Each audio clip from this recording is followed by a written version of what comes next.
Question number 3, problem number 3, photo एक ही page में गया हुआ, सब एक ही पेज में है। From the following information prepare balance sheet. Again आपसे बैलेंस शीट मांगा है, मतलब जरूर लो फाइनेंशियल रेशियो का फॉर्मूला का इंग्रेडिएंट्स देगा आपको, ऐसे सोच लीजिएगा।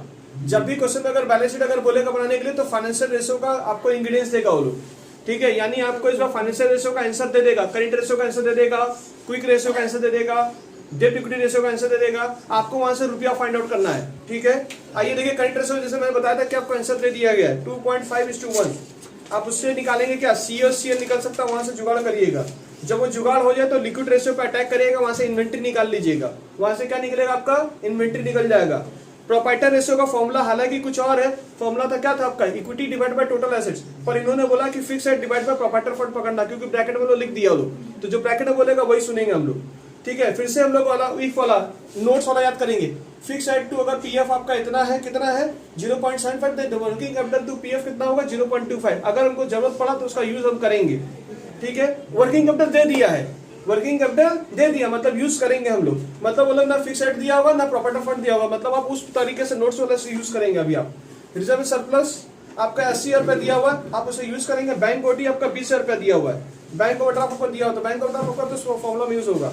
आओ सर जल्दी से हम लोग सवाल उतारे, कि सवाल स्क्रीन पे दिख ही रहा होगा आप लोगों को, ठीक है। तो सवाल मैं नहीं उतार रहा हूँ, मैं डायरेक्ट इसका पूरा सोल्यूशन ले रहा हूँ, क्वेश्चन तो आप लोग पता ही होगा। अच्छा मुझे बताइए करेंट रेशियो का फॉर्मूला क्या है, क्या ऐसे लिख सकते हो? मैंने जुगलबंदी कुछ याद करवाया था लास्ट क्लास में। अगर क्वेश्चन में वर्किंग कैपिटल दिया हुआ है तो कोई माई का रोक नहीं सकता आपका वर्किंग कैपिटल सी और सीएल निकालने से, क्योंकि आप इसको क्रॉस करेंगे, क्रॉस करने क्या निकलेगा 2.5 CL इक्वल टू CA। अब इसको आप यूज करेंगे वर्किंग कैपिटल के फॉर्मूले में। वर्किंग कैपिटल का फॉर्मूला क्या है, CA माइनस CL। तो आपका वर्किंग कैपिटल कितना दिया हुआ, थोड़ा बताएंगे वर्किंग कैपिटल क्वेश्चन में कितना दिया हुआ है, 1,20,000 रुपए, 1,20,000। आपका CA के जगह मैं क्या लिख सकता हूँ 2.5 CL और CL लिखेंगे। तो मुझे बताएंगे आपका 1,20,000 1.5 CL आएगा, तो CL का आंसर कितना आ रहा है, CL का आंसर आ रहा है 80,000 रुपए। एक बार मैं एक डमी बैलेंस शीट बनाना चाहता हूँ आपके लिए, वही आपका सोल्यूशन भी मांगा गया है। तो चलिए सर हम लोग डमी बैलेंस शीट का बना लेते हैं, ताकि मेरा फॉर्मूला मैं यहाँ पर बना दूं क्या बैलेंस शीट्स को। हाँ सर यही बना दो बैलेंस शीट। सबसे पहले क्या लिखते हो, इक्विटी एंड लायबिलिटीज। सबसे पहली बात शेयर होल्डर फंड को लिखते हो। शेयर होल्डर फंड का दूसरा नाम क्या है, इक्विटी, इसी का नाम है प्रोप्राइटर फंड और इसी का नाम है नेटवर्थ। कुछ भी नाम से आपको बोलना तो बोलिएगा। इसके अंदर का पार्ट लिखते हो शेयर कैपिटल। क्वेश्चन में रिजर्व सरप्लस दिया था क्या, क्वेश्चन में इस बार रिजर्व सरप्लस ऑलरेडी दे दिया क्वेश्चन में। बी नंबर के इसमें रिजर्व एंड सरप्लस आपको दिया हुआ, कितना दिया था रिजर्व सरप्लस आप बताएंगे।